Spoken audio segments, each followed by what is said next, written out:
Hello dear students and parents, आप सभी का इम्पल्स स्कूल के इस प्लेटफॉर्म पर बहुत बहुत स्वागत है। जैसे लास्ट वीडियो में मैंने आपको बताया कि मैं संतोष शर्मा जो आप लोगों को फिजिक्स पढ़ाने वाला हूँ, और एक्चुअली फिजिक्स से मैंने आपको बता ही दिया मैं आपको इस तरीके से फिजिक्स पढ़ाऊंगा कि आपको फिजिक्स से मोहब्बत हो जाएगी। आपको ऐसा लगेगा कि दुनिया की सबसे खूबसूरत सबसे ईजी सब्जेक्ट जो है वो फिजिक्स है। तो आज हम स्टार्ट करते हैं, एक ऐसा सा टॉपिक, रैंडम टॉपिक से स्टार्ट करते हैं ताकि आप लोगों को ऐसा लगे कि बिल्कुल बेसिक से स्टार्ट हो रहा है और चीजें बिल्कुल इजी वे में आपको समझ में। ओके, तो आज हम स्टार्ट करते हैं अपना टॉपिक। अपना फर्स्ट टॉपिक है what do you mean by charge. इसकी बहुत सारी डेफिनेशंस होती हैं, अलग अलग तरीके से इसको समझाया जाता है कि चार्ज क्या होता है। किसी भी मैटर के अंदर एक ऐसी प्रॉपर्टी जिसकी वजह से इलेक्ट्रिक फील्ड और मैग्नेटिक फील्ड प्रोड्यूस होते हैं, या वो इलेक्ट्रिक फील्ड या वो मैग्नेटिक फील्ड के प्रोड्यूस को क्या करता है, शो करता है। अब दिक्कत यहां पे आती है, हम 10th क्लास तक इस बच्चे को यही नहीं पता होता कि what do you mean by electric field and magnetic field. जब तक हमें इलेक्ट्रिक फील्ड और मैग्नेटिक फील्ड के बारे में नहीं पता तो हम चार्ज की डेफिनेशन को किस तरीके से इलेक्ट्रिक फील्ड और मैग्नेटिक फील्ड के बारे में समझ सकते हैं। तो मेरे को लगा कुछ गड़बड़ हो रही है, समझ मेरी बात को। तो ऐसा करते हैं, कुछ इस तरीके से चीजों को समझने की कोशिश करते हैं कि हमारा काम भी चल जाए और चीजें हमें समझ में भी आ जाए। ठीक है, तो बेसिकली चार्ज का मतलब क्या है। चार्ज का मतलब एक तरीके से इस तरीके से, कोई भी अगर चार्ज बॉडी है तो किस तरीके से वो अट्रैक्टिव नेचर शो करती है, किस तरीके से रिपल्सिव नेचर शो करती है, उस तरीके से भी समझ सकते हैं हम। क्लियर। दूसरा, और अच्छे से कैसे समझ सकते हैं, बिल्कुल हम ऐसे ऐसे इसको इस तरीके से भी समझ सकते हैं कि जो चार्ज जो होता है ना, क्लियर, तो चार्ज एक ऐसा वर्ड समझ लें जिसके फ्लो होने की वजह से इलेक्ट्रिसिटी की पूरी कहानी स्टार्ट हो रही है। समझना, मतलब जिंदगी में अगर देखा जाए तो फिजिक्स की कहानी किससे स्टार्ट होती है। या तो उस न्यूटन के ऊपर जो एप्पल गिरा उसकी वजह से दिक्कतें हो रही है, ना वो एप्पल गिरता, ना आज न्यूटन के इतने सारे लॉ बनते, ना सब कुछ पढ़ने को मिलता। या फिर ना ही ये चार्ज फ्लो करता, ना ही इलेक्ट्रोस्टैटिक की पूरी कहानी स्टार्ट होती। तो बेसिकली हम ऐसे समझ सकते हैं कि चार्ज क्या है। चार्ज एक ऐसा कुछ भी चीज होती है, पता नहीं क्या होता है, जिसके फ्लो होने की वजह से इलेक्ट्रिसिटी की कहानी स्टार्ट होती है बहुत इजी वे में। यानी आपका जो 10th क्लास का जो चैप्टर है बेसिकली इलेक्ट्रिसिटी, तो इलेक्ट्रिसिटी की कहानी स्टार्ट होने की वजह से, करंट फ्लो होने की जो वजह है, करंट को जनरेट होने की जो वजह, करंट का इस दुनिया में आने की जो वजह है, सिंपल सा उसका एक ही कंसेप्ट है, फ्लो ऑफ चार्ज। तो चार्ज की बहुत सारी डेफिनेशंस होती है, बहुत सारी चीजों को हम लोग समझ सकते हैं। तो बिल्कुल इजी वे में मैं समझाने की कोशिश कर रहा हूं, तो आप ऐसे समझो चार्ज क्या है। चार्ज एक कुछ है, पता नहीं क्या है, लेकिन जिसके फ्लो होने की वजह से इलेक्ट्रिसिटी की कहानी स्टार्ट हो रही है, करंट की कहानी स्टार्ट हो रही है, ये सब कहानी स्टार्ट हो रही है। क्लियर। बाकी तो एक्चुअल हम समझते हैं, तो charge is the property of matter in due to which it show the electric and magnetic effect. अब इलेक्ट्रिक इफेक्ट मैग्नेटिक इफेक्ट तो पता नहीं है, तो इसलिए मैं बता रहा हूं, आप ऐसे समझो चार्ज के फ्लो होने की वजह से करंट की कहानी स्टार्ट हो रही है। यानी चार्ज एक ऐसी चीज है जिसके फ्लो होने की वजह से करंट की कहानी स्टार्ट होती है। क्लियर। अब मैं आपको थोड़ा सा समझाने की कोशिश करता हूं कि चार्ज की कहानी कैसे स्टार्ट होती है। और चार्ज जो होते हैं दो टाइप के होते हैं, एक पॉजिटिव चार्ज और एक नेगेटिव चार्ज। लेकिन मैं एक्चुअल में बोलूंगा पॉजिटिव चार्ज का कोई ज्यादा सेंस नहीं होता है। पॉजिटिव चार्ज का सेंस क्यों नहीं होता, उस चीज को समझने की कोशिश करना। क्लियर। जैसे सपोज करो अपने पास कोई एक एटम है। क्लियर। सपोज करो अपने पास कोई क्या है, एटम है। क्लियर। अब देखो आप भी जानते हो एटम के अंदर क्या क्या कहानी होती है। एटम के अंदर जो कहानी होती है वो कुछ इलेक्ट्रॉन के नाम की कोई कहानी होती है, इलेक्ट्रॉन के अंदर कुछ प्रोटॉन नाम की कहानी भी होती है, कुछ न्यूट्रॉन नाम की कहानी होती है। समझ गए ना। तो अगर हमारे पास जो एटम है वो न्यूट्रल है, हमारे पास जो एटम है वो क्या है, न्यूट्रल है। तो न्यूट्रल एटम की कहानी क्या होती है, सबसे पहले समझो। न्यूट्रल एटम के अंदर number of electron and number of जो प्रोटॉन होते हैं वो बराबर होते हैं, सबसे पहली बात। क्लियर। यानी नंबर ऑफ इलेक्ट्रॉन की कहानी एंड नंबर ऑफ प्रोटॉन की कहानी बराबर होती है। क्लियर। और सबसे इंपॉर्टेंट बात, जितना चार्ज प्रोटॉन पे होता है, प्रोटॉन पे चार्ज पॉजिटिव मानते हैं और इलेक्ट्रॉन पे चार्ज क्या मानते हैं, नेगेटिव। तो अगर अमाउंट की बात करें, किसकी बात करें, अमाउंट की बात करें, समझ मेरी बात को, बहुत गहराई से समझने वाली बात है। अगर हम अमाउंट की बात करें तो इलेक्ट्रॉन पे जो अमाउंट है चार्ज का और प्रोटॉन पे जो अमाउंट का जो चार्ज है बराबर होते हैं। बस इतना सा फर्क है, इलेक्ट्रॉन पे चार्ज नेगेटिव होता है और प्रोटॉन पे चार्ज जो है पॉजिटिव होता है। समझ गए ना।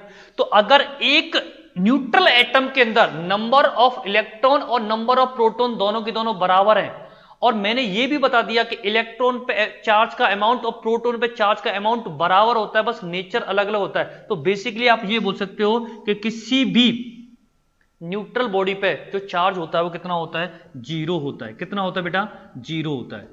क्लियर, समझ मेरी बात को। यानी अब इंपॉर्टेंट बात क्या है कि एक एटम के अंदर की कहानी बता रहा हूं, एक एटम के अंदर नंबर ऑफ इलेक्ट्रॉन और नंबर ऑफ प्रोटॉन बराबर होते हैं। और मैंने आपको यह भी बता दिया कि इलेक्ट्रॉन पे जो अमाउंट ऑफ चार्ज है और प्रोटॉन पे जो अमाउंट ऑफ चार्ज है बराबर है, बस नेचर अलग है, इलेक्ट्रॉन का नेगेटिव, प्रोटॉन का पॉजिटिव। समझ गए मेरी बात को। अब कहानी कहां से स्टार्ट होती है कि फिर एक कोई बॉडी है उस पर नेगेटिव चार्ज आ गया, एक बॉडी है उस पर पॉजिटिव चार्ज आ गया, उसकी कहानी कैसे स्टार्ट होती है उसको समझो। देखो मान लो सपोज करो कोई बॉडी है या कोई भी एटम है। अब उस एटम के पास गए, एटम के पास गए भाई, हम एटम से बोला भाई कुछ एक काम कर, हाँ मुझे ना कुछ इलेक्ट्रॉन की जरूरत पड़ रही है, ऐसा कर दे कुछ इलेक्ट्रॉन मेरे को दे दे। समझ ना, जब एटम के पास गए थे स्टार्टिंग में तो एटम था न्यूट्रल, नंबर ऑफ प्रोटॉन और नंबर ऑफ इलेक्ट्रॉन बराबर थे। हम गए भिखारी की तरफ, भैया भैया भैया सुनो, क्या हमें कुछ इलेक्ट्रॉन दे दो। बहुत बड़ा इंसान था, ले जा, कुछ इलेक्ट्रॉन दे दिए। तो अब समझने की कोशिश करना, अब इलेक्ट्रॉन देने के बाद, इलेक्ट्रॉन देने के बाद इससे पूछें कि प्रोटॉन और इलेक्ट्रॉन की संख्या को काउंट करना, काउंट करेगा 1 2 3 4 5 6 7 8 9, काउंट करके ये बताएगा कि मेरे पास प्रोटॉन तो क्या हो गए, ज्यादा हो गए, और इलेक्ट्रॉन क्या रह गए, कम रह गए, क्योंकि कुछ इलेक्ट्रॉन किसी को दे दिए ना। समझ गए, सिंपल सा कंसेप्ट। तो अगर बेटा अब इस पे प्रोटॉन ज्यादा हो गए, इलेक्ट्रॉन क्या हो गए, कम हो गए, तो बेसिकली इस पे प्रोटॉन ज्यादा होने की वजह से जो पॉजिटिव चार्ज होगा वो ज्यादा हो जाएगा, और इलेक्ट्रॉन का चार्ज क्या हो जाएगा, मतलब नेगेटिव चार्ज है वो क्या हो जाएगा, कम हो जाएगा। यानी बेसिकली इलेक्ट्रॉन के कम होने को, इलेक्ट्रॉन की संख्या के कम होने को, यानी डेफिशिएंसी ऑफ इलेक्ट्रॉन को हम लोग क्या बोलते हैं, पॉजिटिव चार्ज। अब इस बॉडी पर अगर चार्ज की बात करूंगा तो क्या चार्ज आएगा भाई, क्या चार्ज आएगा, बोलो भाई, बहुत सिंपल सी बात है, कौन सा चार्ज आएगा, पॉजिटिव। तो यहां से एक डेफिनेशन निकालता हूं, सिंपल सी डेफिनेशन है। डेफिनेशन क्या कहती है, डेफिशिएंसी ऑफ इलेक्ट्रॉन, इलेक्ट्रॉन के कम होने को ही पॉजिटिव चार्ज बोला जाता है। समझ ना, यानी पॉजिटिव चार्ज और के नाम की कोई चीजें हम नहीं ऐसा मानते हैं, कुछ नहीं होती, सिर्फ क्या होती है कि वहां पे डेफिशिएंसी ऑफ इलेक्ट्रॉन, इलेक्ट्रॉन कितना कम हो गया, उसी को हम लोग क्या बोलते हैं, पॉजिटिव चार्ज। समझ ना, अगर कोई बॉडी है हमारे पास, अगर वो न्यूट्रल बॉडी है तो क्या होगा, ध्यान सुनना, रिपीट करो मेरे साथ। अगर न्यूट्रल बॉडी है तो नंबर ऑफ प्रोटॉन और नंबर ऑफ इलेक्ट्रॉन बराबर होंगे, तो पॉजिटिव चार्ज और नेगेटिव चार्ज बराबर हो जाएगा, ओवरऑल चार्ज क्या हो जाएगा, जीरो।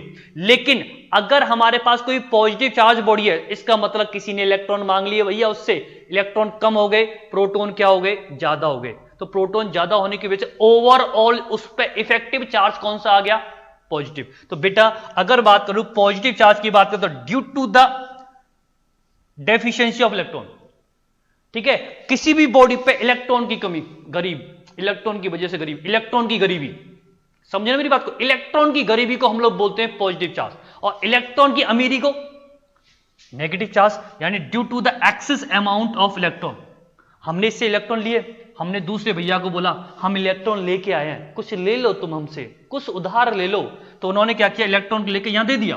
तो अब यहां पे क्या होगा, कुछ इलेक्ट्रॉन की संख्या इंक्रीज हो जाएगी as compare to proton.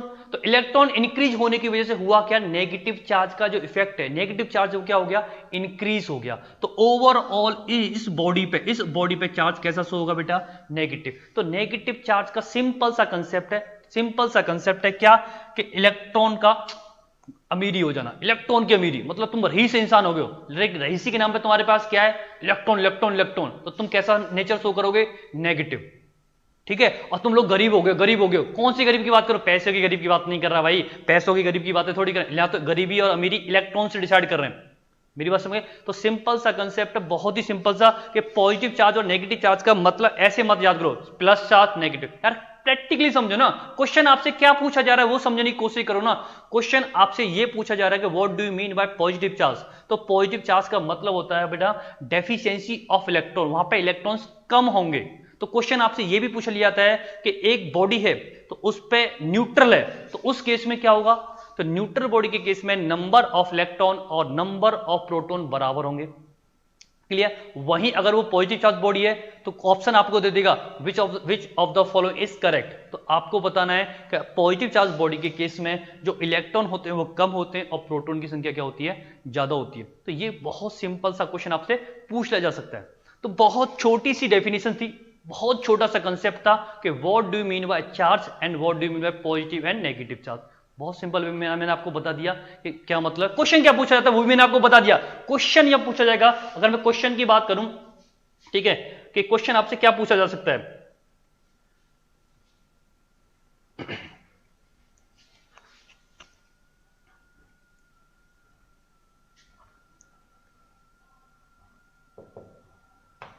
Question क्या पूछा जाएगा,